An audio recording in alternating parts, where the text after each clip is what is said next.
My name is Nathan Carter. I just turned 20, and I thought becoming an adult meant being treated with respect by my family.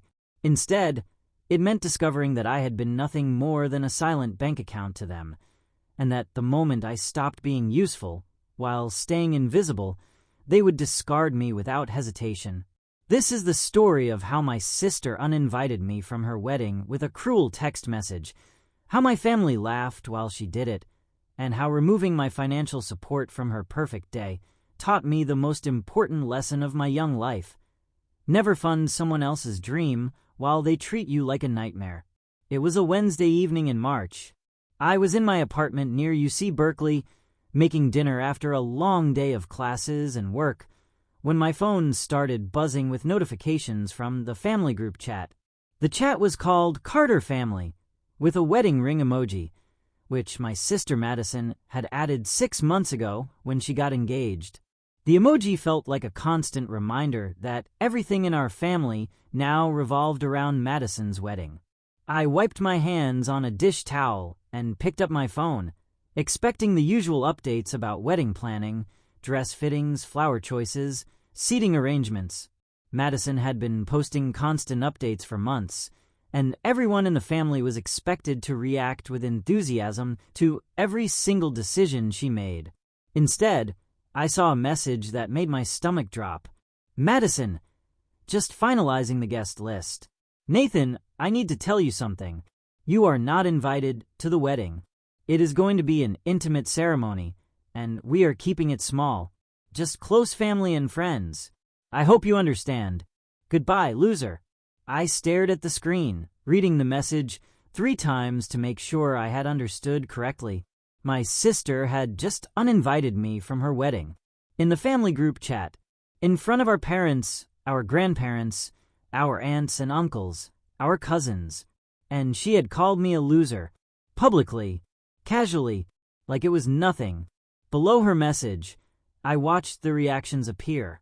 Mom's response came first, a heart emoji, just a heart. Not, Madison, that is inappropriate. Not, we should discuss this privately. Just a heart, indicating she loved the message, approved of it, supported my public humiliation. Then came more reactions. My aunt commented, "It is your special day. Do what makes you happy." My cousin wrote, "Your wedding, your rules." Even my grandmother added a thumbs up emoji. They kept joking in the group. Someone made a comment about how intimate weddings were more meaningful anyway. Someone else joked about saving money on one less plate. Madison sent a laughing emoji. They were all laughing, all joking, all completely comfortable with the fact that I had just been excluded and insulted in front of the entire family. My hands were shaking as I typed my response. Just one word. Perfect. Then I added, "I will remove my payments from the wedding account today. Best of luck with everything." I set my phone down and went back to cooking, my heart pounding. Within 30 seconds, my phone started buzzing again. But I did not look. Not yet. I needed a minute to process what had just happened and what I had just done. Let me back up. Let me explain how I ended up in a position where my 23-year-old sister could uninvite me from her wedding, and I could respond by destroying her entire plan. Let me tell you about the 8 months leading up to that Wednesday evening, and how I had quietly, foolishly funded my sister's dream wedding while she treated me like I was invisible. It started last July when Madison got engaged to her boyfriend Trevor, a guy who worked in finance and thought very highly of himself.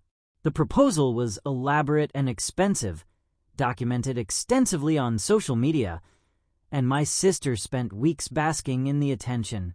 Everyone congratulated her. Everyone celebrated with her. And immediately, she started planning the wedding of her dreams. The problem was, my parents could not afford the wedding of her dreams. Dad had been laid off from his job 6 months before the engagement. Mom worked part-time at a retail store, but it barely covered their bills. They were struggling financially, though they would never admit it publicly. They were masters of maintaining appearances, of looking successful while drowning in debt. When Madison started talking about venues that cost $15,000 and catering packages that cost another $20,000, my parents panicked. But they did not tell Madison no. They did not suggest she scale back her plans or have a more modest wedding. Instead, they asked me to help. I was 19 years old, a sophomore at UC Berkeley, working 2 jobs while maintaining a full course load. I had money saved from years of working, scholarships I had earned, financial aid I had carefully managed. I was not rich, but I was financially stable because I was responsible with money in a way my family had never been. Dad called me in August. "Nathan, we need to talk about Madison's wedding. She has her heart set on this venue, but we cannot afford the deposit. Could you loan us some money just to get started? We will pay you back." I should have said no. I should have told them that if they could not afford the wedding, Madison needed to choose something less expensive. But I did not, because I had spent my entire life watching my parents struggle and feeling guilty about their struggles, even though they were caused by their own poor financial decisions. Because I had been raised to believe that family helps family, no matter what. So I said yes. I loaned them $5,000 for the venue deposit, and I told myself that would be the end of it, that they would handle the rest, that I had done my part. But it was not the end. It was just the beginning. Over the following months, there were more requests. The caterer needed a deposit.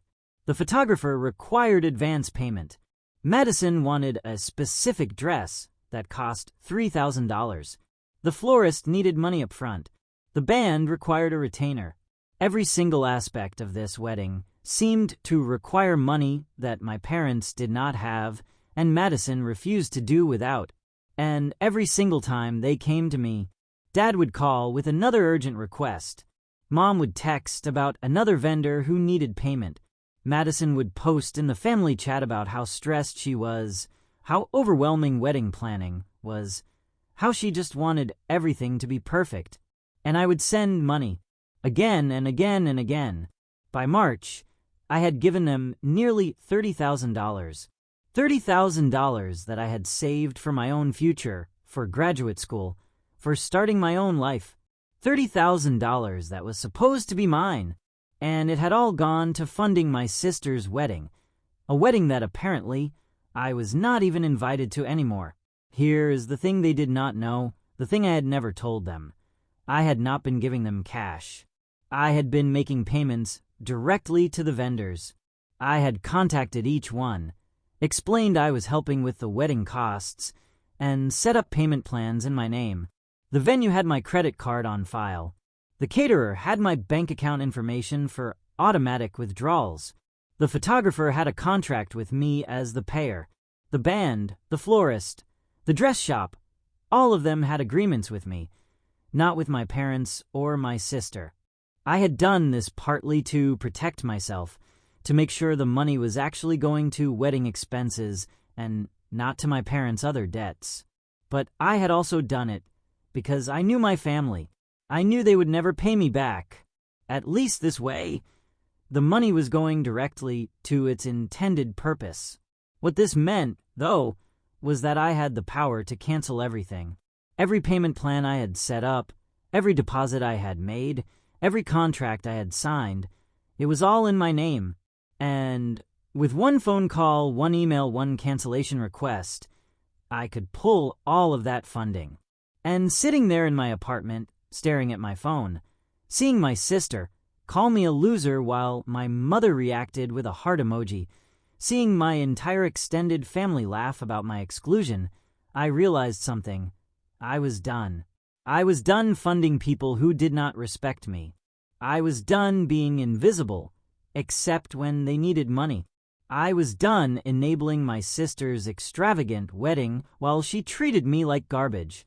So I opened my laptop and started making calls. First, the venue. "Hi, this is Nathan Carter. I need to cancel my payment plan for the Madison Carter wedding. Yes, I am aware there is an event scheduled. I understand there will be penalties. That is fine. Please process the cancellation immediately. The venue coordinator was confused. Sir, the wedding is in 3 months. Are you sure you want to do this? The family will lose the deposit, and the space will be released. I am completely sure. Cancel everything. Next, I called the caterer. Same conversation. Same result. Cancel the payment plan. Release the contract. Forfeit the deposit. Then the photographer. Then the band. Then the florist. One by one, I systematically canceled every single vendor I had been paying for. The dress shop was last. That one was trickier, because Madison had already taken possession of the dress, but I explained to them that I would not be making any further payments, and they should consider the account closed. It took 2 hours to cancel everything. 2 hours of phone calls and emails and contract terminations. 2 hours of methodically dismantling my sister's perfect wedding. When I was done, I felt something I had not felt in months. Free. The weight of their expectations, their demands, their assumption that I would just keep paying for everything. It was gone. I finally looked at my phone. The family group chat had exploded. 67 new messages. I scrolled through them, watching the narrative unfold. Madison. Nathan is just being dramatic. He does not actually mean it. Mom. Nathan, call me immediately. This is not funny. Dad. Son, do not do anything rash. Let us talk about this. My aunt. I am sure he is just upset. He will calm down. Madison again. Honestly, if he is going to throw a tantrum about not being invited, maybe it is good he is not coming. I do not need that negativity on my special day. More messages from relatives trying to mediate, trying to convince me to reconsider, trying to minimize what had happened. But no one, not a single person, acknowledged that what Madison had done was wrong. No one said, Madison, you should not have uninvited your brother in a group text and called him a loser. No one defended me. They just wanted me to keep paying while staying invisible. I typed one more message in the group chat. I have canceled all vendor contracts I was paying for.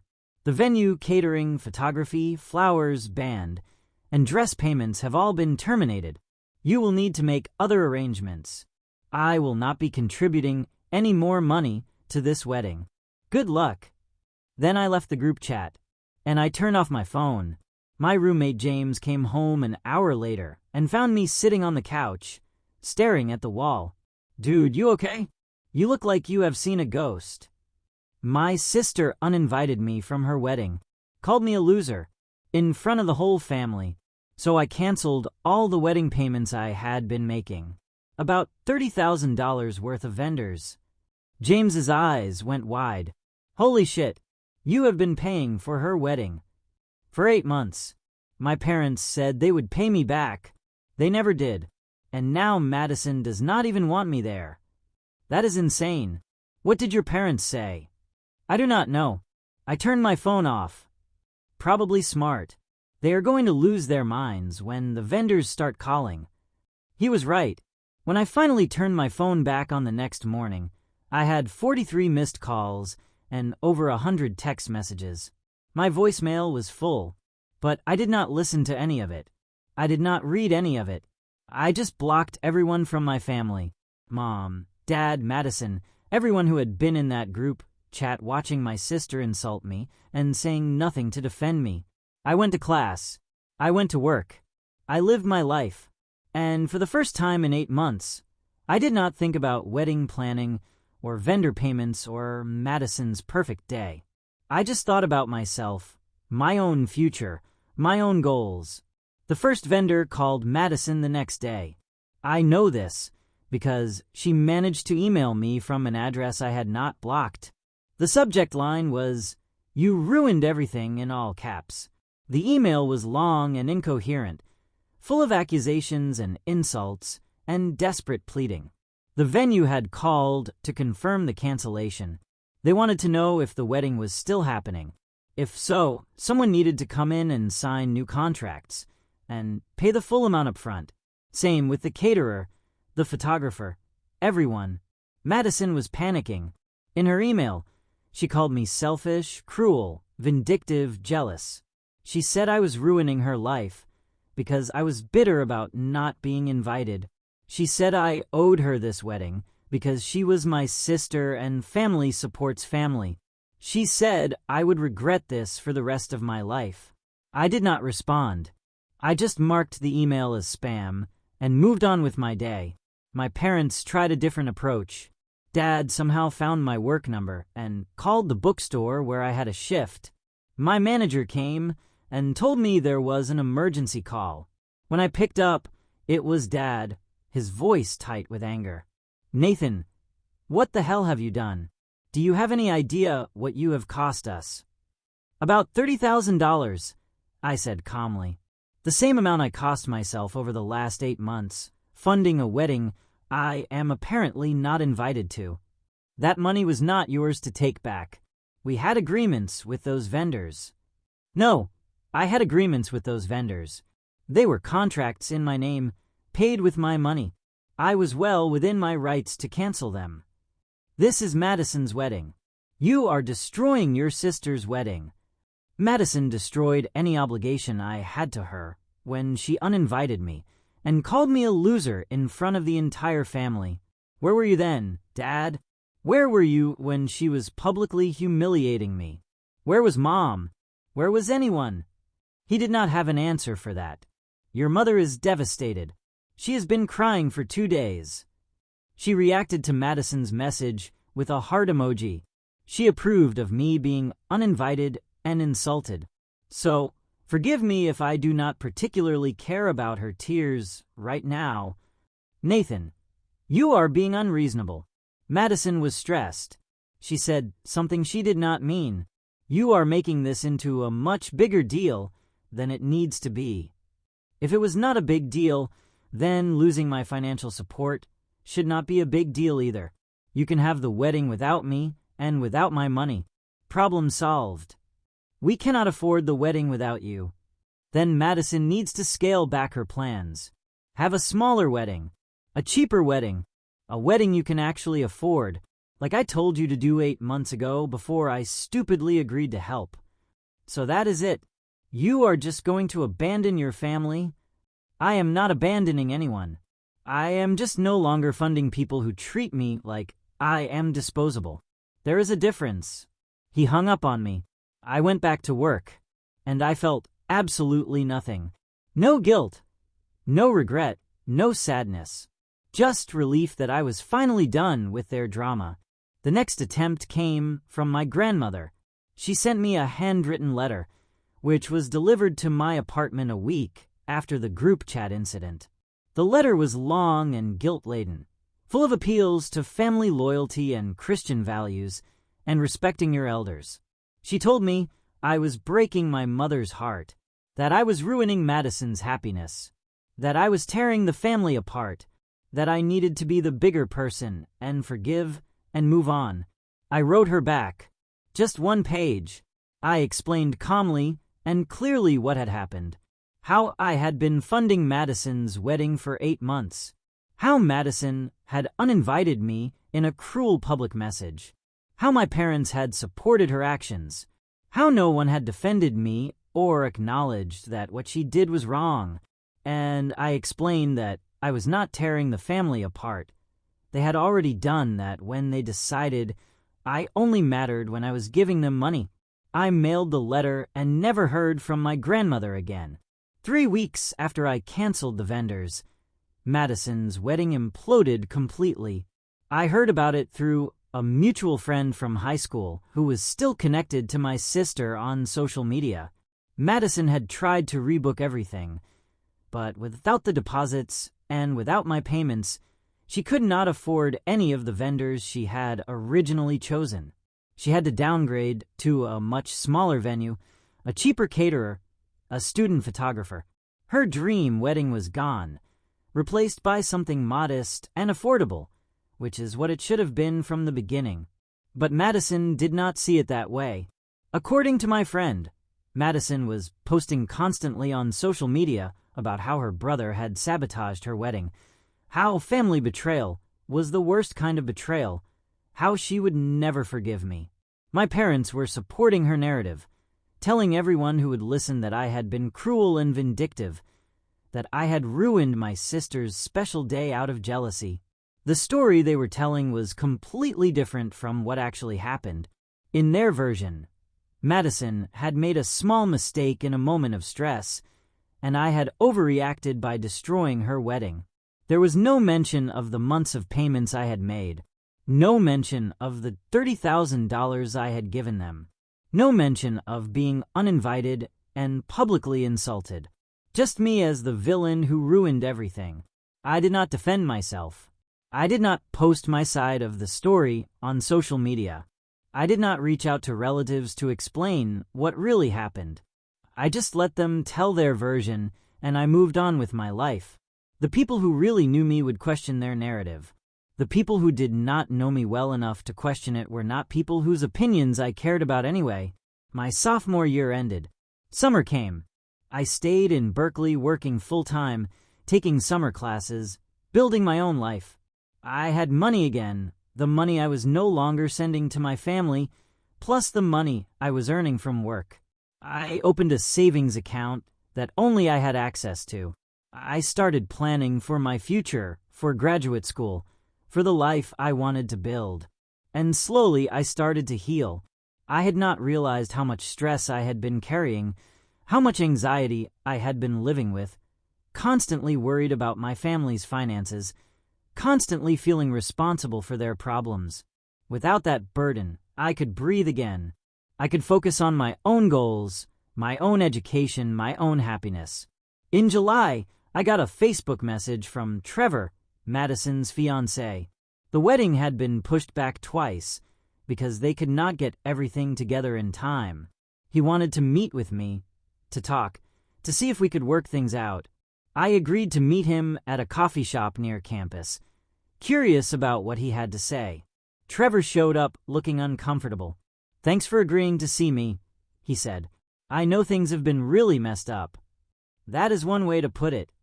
"Look, I need to be honest with you. I did not know you were paying for everything. Madison told me her parents were covering it. She told me you were just helping with small stuff, like $100 here and there. I had no idea you had put in $30,000. I stared at him. She lied to you? She did not exactly lie. She let me believe something that was not true. And when you canceled everything, when I found out how much you had actually contributed, I was shocked. I told Madison she needed to apologize to you, that what she did was wrong. We fought about it for weeks. She kept insisting you were overreacting, that you were trying to ruin her wedding. I was not trying to ruin anything.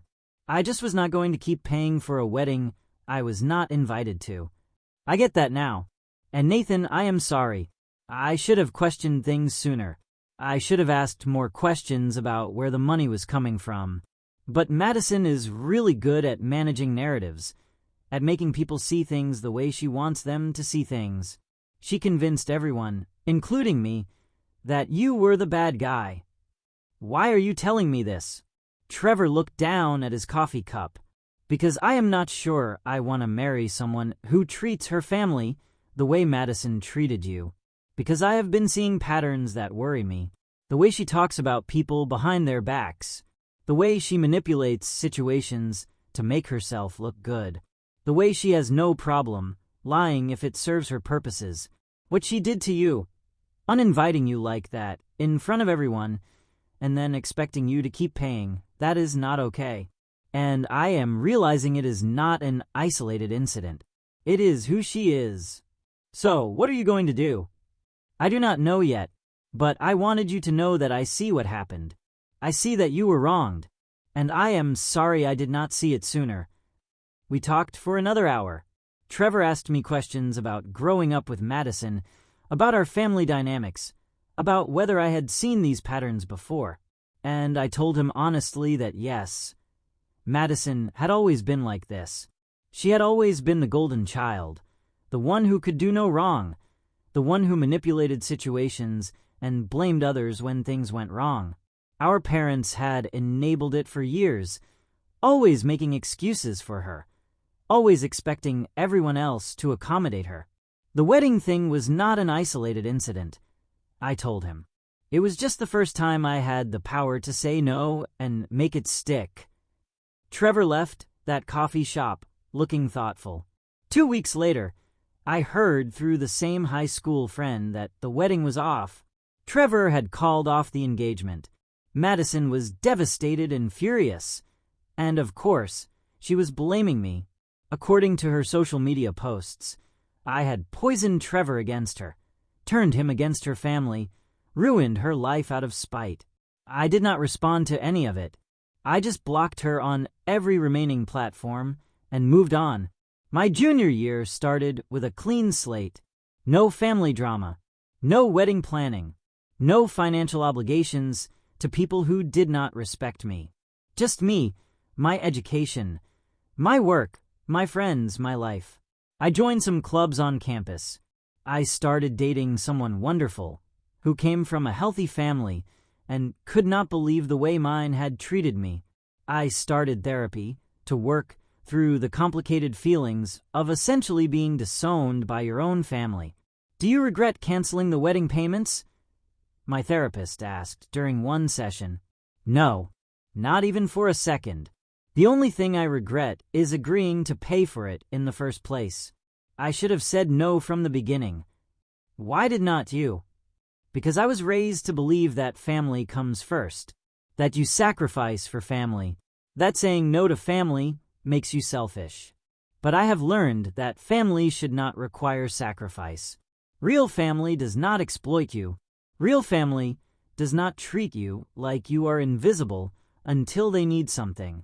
Real family does not uninvite you from major events and then expect you to keep funding those events. So what is your definition of family now? People who show up for each other. People who respect each other. People who value each other for who they are, not what they can provide. And by that definition, my biological family is not really family at all. I did not have contact with any of them for over a year. No calls, no texts, no emails, no social media interactions. Just complete silence. And in that silence, I discovered who I was without their constant demands and drama. I discovered I was actually pretty okay on my own. Then, in December of my senior year, I got a letter from my mother. An actual physical letter, handwritten, several pages long. I almost threw it away without reading it, but something made me open it. The letter was an apology, a real one. She wrote about how she had been wrong to react with a heart emoji when Madison uninvited me, how she had been wrong to expect me to keep paying for a wedding I was excluded from, how she had been wrong to enable Madison's behavior for years, how she had been wrong to put financial responsibility on my shoulders when I was just a teenager and college student trying to build my own life. She wrote about being in therapy now, about recognizing patterns of dysfunction in our family, about understanding that she had been a poor mother to me in many ways. She wrote about missing me, about regretting the last year and a half of silence, about hoping that maybe someday I could forgive her. She did not ask me to forgive Madison. She did not ask me to pay for anything or help with anything or be part of anything. She just apologized and told me she loved me and hoped I was doing well. I cried when I read that letter, not because it fixed everything. It did not. But because it was the first time in my life that my mother had acknowledged my feelings without trying to manipulate them.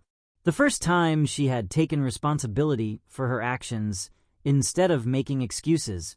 The first time she had put my emotional needs above Madison's wants. I wrote her back a week later. I thanked her for the apology. I told her I was doing well, that college was going great, that I had a good life. I told her I was not ready for a relationship yet, but that maybe someday I would be. And I told her that if she wanted to rebuild trust, it would take time and consistent changed behavior, not just words in a letter. She wrote back. We started exchanging letters every few months. Slow, careful communication. She told me about her therapy, about recognizing her own patterns, about trying to set boundaries with Madison. I told her about school, about my plans for graduate school, about the life I was building. We were not close.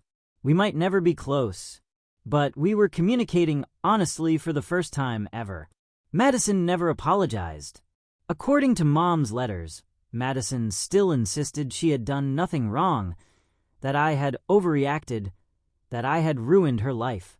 She eventually married Trevor after they got back together and had a small courthouse wedding that cost almost nothing. Mom said Madison was still bitter about it, still blamed me for not having the dream wedding she wanted. I felt nothing about that.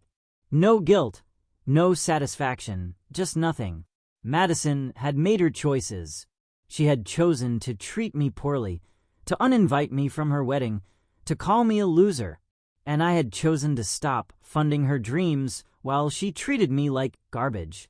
Those were the natural consequences of her actions. I did not ruin her wedding. Her own behavior did. Dad never reached out. According to Mom, he refused to admit any wrongdoing, refused to go to therapy, refused to acknowledge that the way they treated me was inappropriate. I was not surprised. Dad had always been stubborn, always been convinced he was right even when he was clearly wrong. I graduated from UC Berkeley with honors. I got into a great graduate program for social work. I moved to Seattle for school, putting even more physical distance between myself and my California family. I built a life I was proud of, surrounded by people who actually valued me. And every time I looked at my bank account, every time I saw the money I had saved because I was not funding someone else's extravagant lifestyle, every time I made plans for my own future without worrying about someone else's crisis, I felt grateful. Grateful that Madison had uninvited me. Grateful that she had shown me so clearly where I stood in my family. Grateful that I had the power and the courage to say no, because that text message, "You are not invited to the wedding. Goodbye, loser," had been the best gift my sister ever gave me. It freed me. It showed me the truth. It gave me permission to stop sacrificing myself for people who did not appreciate it. It taught me that family is not about obligation or blood or shared history.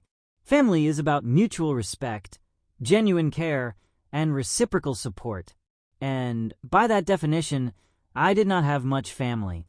But the family I did have, the chosen family I built in college, the friends who became like siblings, the partner who showed me what healthy love looked like, that family was real. That family valued me. That family would never uninvite me from their lives and then expect me to keep supporting them. My name is Nathan Carter. I am 24 years old. 4 years ago, my sister uninvited me from her wedding and called me a loser. I canceled $30,000 worth of wedding payments I had been making. My family called me cruel and vindictive. They said I ruined my sister's special day. But I did not ruin anything. I just stopped enabling dysfunction. I stopped funding extravagance I could not afford for people who did not respect me. I stopped sacrificing my future for someone else's fantasy, and it was the best decision I ever made. 4 years later, I can see that moment for what it really was. Not a cruel sister ruining my life, but a cruel sister accidentally setting me free. That text message in the family group chat, as painful as it was, gave me clarity I had never had before. It showed me exactly how my family saw me, as a bank account with legs, useful when they needed money, disposable when they did not. I think about that a lot in my work now. I am a social worker specializing in financial abuse within families, helping young adults who find themselves in situations similar to what I experienced. The stories are always slightly different, but fundamentally the same. Parents who expect their college-age children to pay household bills, siblings who borrow money they never intend to repay, extended family members who show up only when they need financial help, and the crushing guilt that comes with saying no. One of my clients, a 21-year-old woman named Sophia, reminded me so much of myself at that age. She had been paying for her brother's apartment for 2 years while he found himself. When she finally told him she could not afford it anymore, her entire family turned on her, calling her selfish and cruel. She came to me devastated, not knowing how to navigate the guilt and anger and hurt. "They make me feel like I am a terrible person for wanting to keep my own money," she told me during our first session. "Like wanting to save for my own future makes me selfish." "Tell me something," I said. "If your brother had $50,000 and you needed help with rent, would he give it to you?" She thought about it for a long moment. "No, probably not. He would say he needed it for something else." "So why do you owe him something he would not give you?" "Because he is family. And you are family too. Does not your family owe you the same consideration, the same support, the same respect?" She started crying. "I just wanted them to appreciate what I was doing. I wanted them to recognize that I was sacrificing for them. I wanted them to love me more because of it. And did they? No. They just expected more. And when I could not give more, they got angry." That was the pattern I saw over and over. People giving and giving and giving, hoping that their sacrifice would earn them love, respect, appreciation. But it never did. It just earned them more expectations, more demands, more resentment when they finally said no. I told Sophia my story about the wedding and the $30,000 and the text message that changed everything. About how painful it was to walk away from my family, but how necessary it was for my survival. About how 4 years later, I had a life I loved, and they were still struggling with the same patterns of dysfunction. "Do you ever regret it?" she asked. "Honestly, no. I regret that it had to happen at all. I regret that my family could not just treat me with basic respect. I regret that I wasted $30,000 on people who did not appreciate it. But I do not regret standing up for myself. That was the moment I became an adult. Not when I turned 18. Not when I left for college. But when I looked at that text message calling me a loser and decided I was worth more than that." Sophia ended up cutting off financial support to her brother. Her family was furious for a while, but eventually they adjusted. Her brother got a job, got his own apartment, learned to support himself, and Sophia started building her own life, her own savings, her own future. The last time I saw her, she looked lighter, freer, like she had finally given herself permission to put herself first. That is what I do now. I give people permission to put themselves first. I validate their feelings of anger and hurt and betrayal. I help them understand that family is supposed to be a source of support, not a source of exploitation. And I remind them that they are not responsible for fixing problems that other adults created. My relationship with my mother slowly improved over the years. We talk on the phone once a month now. Brief conversations, surface level mostly, but honest. She tells me about her life, about work, about the therapy she continues to attend. I tell her about my work, about Seattle, about the life I have built here. We do not talk about Madison. We do not talk about Dad. We do not talk about the wedding. We just exist in this careful, boundaried relationship that works for both of us. Last year, Mom asked if she could come visit me in Seattle. I said yes, but I set clear boundaries. She could stay in a hotel, not with me. We would have dinner a few times, but I would not be available all day every day, and we would not discuss Madison or Dad unless I brought it up first.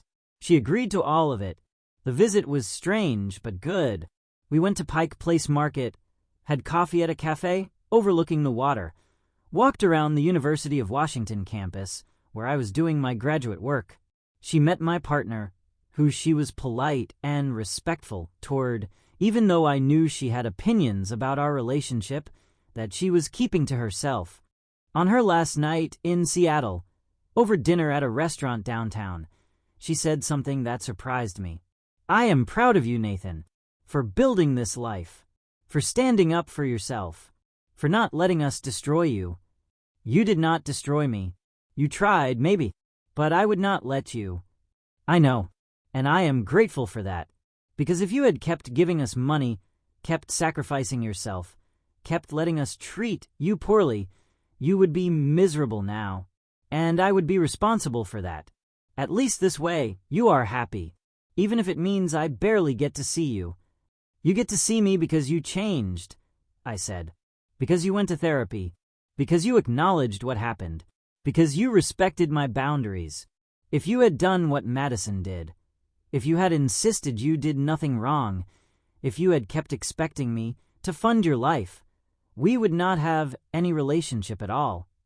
"I know. Madison still does not understand that.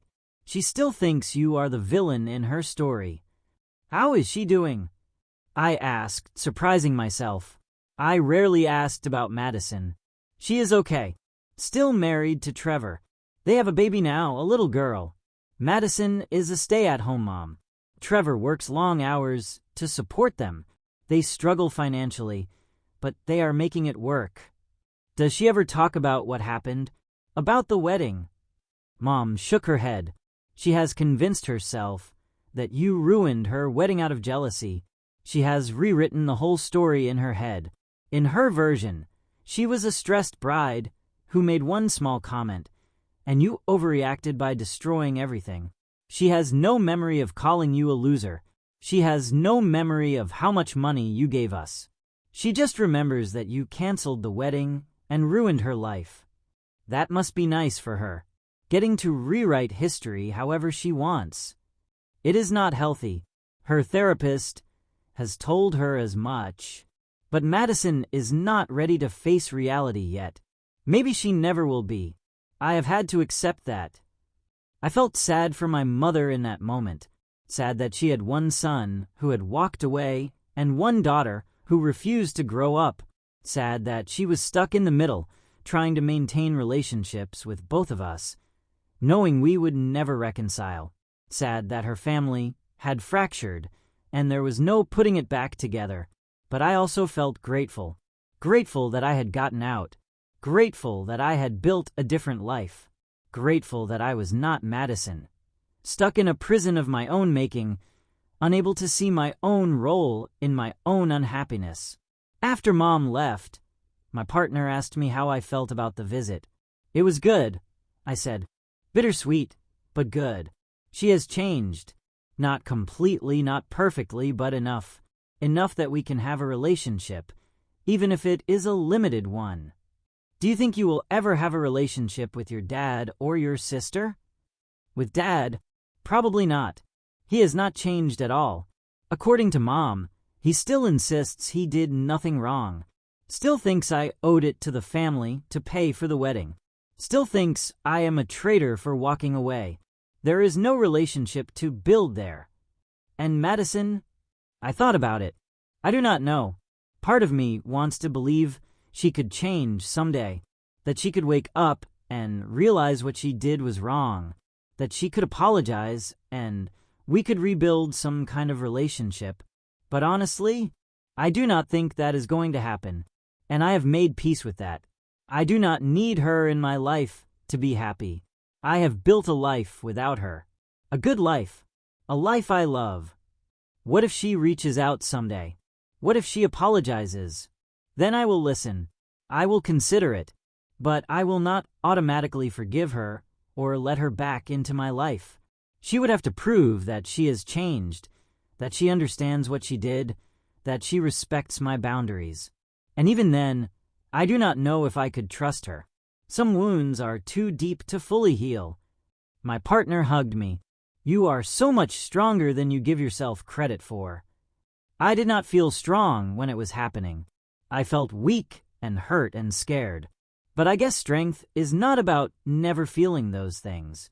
It is about feeling them and doing what you need to do anyway. That conversation stayed with me for weeks. I thought about strength, about what it means to be strong, about how my 19-year-old self had been so much stronger than he knew. He had looked at that cruel text message, and instead of collapsing, instead of begging for forgiveness, instead of continuing to sacrifice himself for people who did not appreciate it, he had said no.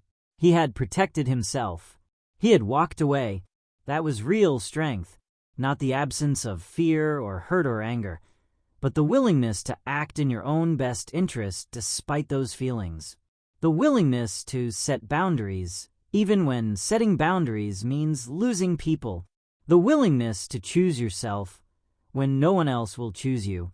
I think about the young adults I work with every day, the ones who are being financially exploited by their families, the ones who are terrified of saying no because they have been taught that saying no to family makes you a bad person, the ones who are sacrificing their own futures to fund someone else's present. And I tell them what I wish someone had told me when I was 19 years old. You are not responsible for other people's poor financial decisions. You are not obligated to fund other people's lifestyles. You are not selfish for wanting to keep your own money. You are not cruel for setting boundaries. You are not a bad person for protecting yourself. I tell them that real love does not exploit. Real love does not manipulate. Real love does not take and take and take without giving anything back. Real love does not call you a loser and then expect you to keep paying for things. And I tell them that walking away is not abandonment. Walking away is survival. Walking away is choosing yourself when everyone else is choosing themselves and expecting you to choose them too. Walking away is the bravest thing you can do when staying would destroy you. Not all of them are ready to hear it. Some of them need to keep trying, keep giving, keep hoping their family will change before they hit rock bottom. I understand that. I was there too. Sometimes you need to exhaust all your options before you are ready to walk away. Sometimes you need to lose everything before you understand what you really need to save. But the ones who are ready, the ones who hear my story and see themselves in it, the ones who finally understand that they deserve better, those are the ones I can really help. Those are the ones who walk out of my office with a plan to set boundaries, to protect their finances, to build lives that are theirs instead of belonging to everyone else. And every time I help someone do that, every time I see that moment of clarity in their eyes when they realize they have permission to save themselves, I think about Madison's text message, about how those cruel words, "You are not invited to the wedding. Goodbye, loser," were actually a gift in disguise, because they showed me the truth clearly enough that I could not ignore it anymore, because they gave me the excuse I needed to finally say no, because they freed me to build the life I have now. Would I go back and change it if I could? Would I want to be part of a family where I was valued and respected from the beginning, where I never had to make that impossible choice? Of course, but I cannot change the past. I cannot rewrite my family into something they were not. I can only work with what actually happened and find meaning in it. And the meaning I have found is this: sometimes the worst thing that happens to you is actually the best thing that could have happened. Sometimes rejection is redirection. Sometimes losing your family of origin is how you find your family of choice. Sometimes being called a loser by people who do not value you is what finally gives you permission to walk toward people who do. I am 24 years old now.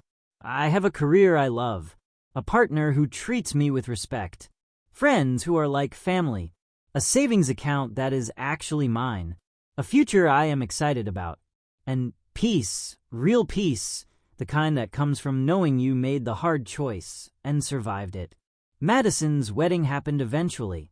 According to Mom, it was small and simple and nothing like what Madison had originally planned. Trevor's family paid for most of it. Madison wore a dress from a department store instead of the $3,000 gown she had picked out. The venue was a restaurant instead of the grand ballroom she had wanted. The guest list was 50 people instead of 200. Mom sent me photos after the fact. I looked at them briefly. Madison looked happy in the photos, smiling in her department store dress. dancing with Trevor in the modest restaurant venue. Maybe she was happy. Maybe she had learned to find joy in something simpler than her original vision. Or maybe she was just performing for the camera, the way our family always had. Either way, it did not matter to me anymore. Her wedding, her marriage, her life, they were no longer my concern. I had given them enough of my time, my money, my energy, my worry. I had nothing left to give them, and I was okay with that. The photo that struck me most was a family portrait. Mom, Dad, Madison, Trevor, and the baby. 5 people. A complete family unit. No space where I should have been. No visible absence. No missing piece.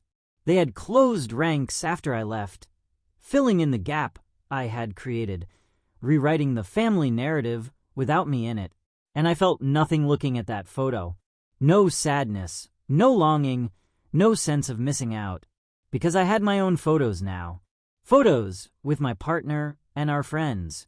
Photos from work events and volunteer activities and graduate school ceremonies. Photos of a life I had built from scratch. A life that was authentically mine. I kept one photo from Madison's wedding, though.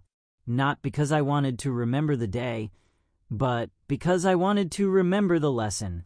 I kept the photo of Madison in her simple dress, in her modest venue, with her scaled-back wedding, and I put it on my bulletin board at work with a caption, "What happens when you treat people like bank accounts instead of people?"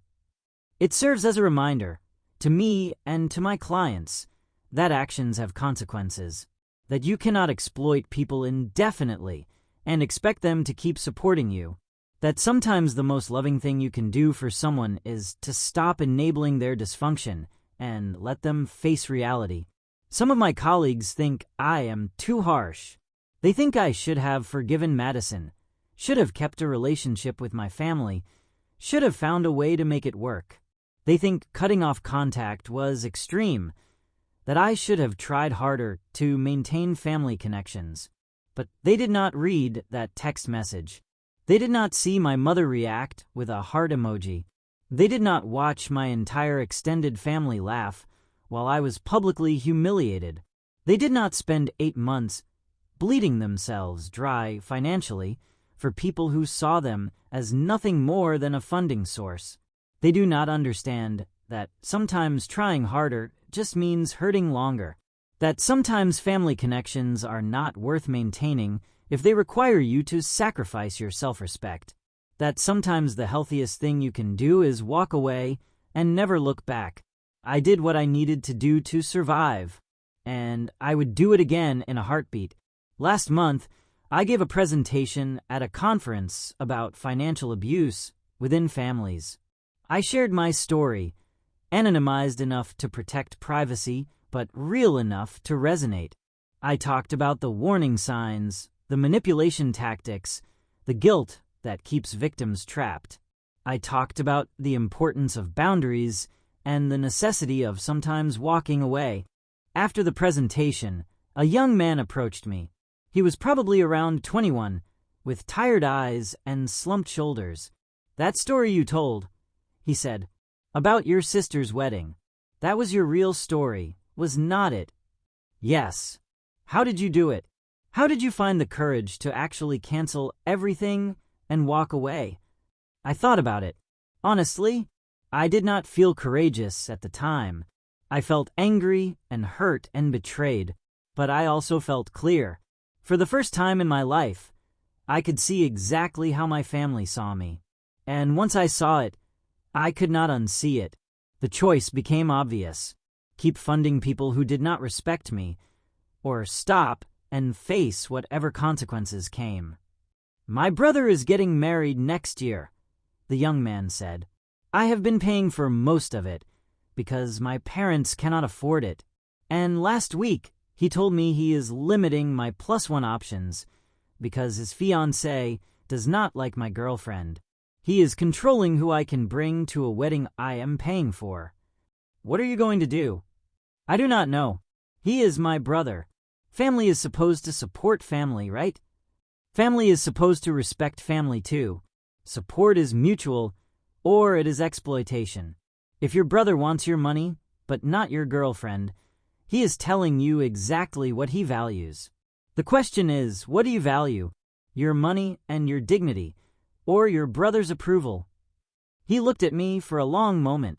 Then he nodded slowly. Thank you for sharing your story, for giving me permission to consider other options. You always had other options. You just needed to see them. He walked away, and I hoped he would find his courage the way I found mine. Not because I wanted him to blow up his brother's wedding, but because I wanted him to understand that he deserved better than being used. That is what this is all about. Not revenge, not punishment, not cruelty. Just the simple recognition that you deserve to be treated with respect by the people who claim to love you. And if they cannot treat you with respect, you have the right to walk away. My name is Nathan Carter. I am 24 years old. 4 years ago, my sister uninvited me from her wedding and called me a loser in front of my entire family. My mother approved with a heart emoji, so I canceled $30,000 worth of wedding payments I had been secretly making. My family called me cruel, vindictive, jealous, petty, destructive. They said I ruined my sister's special day. They said I would regret it for the rest of my life. They said I was a terrible person, a bad brother, a selfish son. They were wrong. I do not regret it. Not for 1 second. That decision to finally say no, to finally protect myself, to finally walk away from people who were destroying me, was the best decision I ever made. It gave me my life back. It taught me what I was worth. It showed me that I could survive anything, even losing my entire family. And most importantly, it taught me that family is not about blood or obligation or shared history. Family is about mutual respect, genuine care, and reciprocal support. By that definition, the people in my biological family were not really family at all. They were just people I was related to who happened to be very good at taking and very bad at giving. My real family, my chosen family, is here in Seattle. They are the people who show up for me without expecting anything in return. They are the people who celebrate my successes without jealousy. They are the people who would never dream of calling me a loser and then expecting me to fund their dreams. That is what family should be. And I am grateful every day that Madison's cruelty forced me to learn that lesson early, before I wasted any more years, any more money, any more of myself on people who did not deserve it. So thank you, Madison, for that text message, for calling me a loser, for uninviting me from your wedding, for showing me exactly who you are and what I meant to you. It hurt at the time, but it freed me in the end, and I will always be grateful for that freedom, even if I am not grateful for how I got it. To anyone reading this who is in a similar situation, who is being financially exploited by family, who is being treated poorly by the people who are supposed to love them, who is sacrificing themselves for people who do not appreciate it, I want you to know something. You are not obligated to fund other people's dreams while they treat you like a nightmare. You are not selfish for keeping your own money. You are not cruel for setting boundaries. You are not a bad person for walking away from people who are hurting you. You deserve better. You have always deserved better. And the moment you truly believe that, the moment you understand that you are worth more than how they treat you, that is the moment you become free. It will hurt. Walking away always hurts, but staying hurts more. And at least the hurt of walking away eventually fades, replaced by peace and freedom and the joy of building a life that is authentically yours. So be brave. Set boundaries. Say no. Protect yourself. Choose yourself. Walk away if you need to. And know that on the other side of that impossibly hard decision, there is a life waiting for you. A better life. A life where you are valued for who you are, not what you can provide. A life where no one will ever call you a loser and expect you to keep supporting them. That life is worth fighting for. You are worth fighting for. I know because I did it. And if I can do it, so can you. Thank you for listening to my story of growing up faster than I ever wanted to. I have left 2 more stories on your screen, both from young men who learned that sometimes becoming an adult does not happen at 18. It happens the moment your family needs you to be strong. Click on whichever one speaks to you. And if you want to join our community of people who understand what it is like to be forced to grow up overnight, that notification bell is waiting. Until tomorrow, remember, age is just a number, but courage defines who you really are.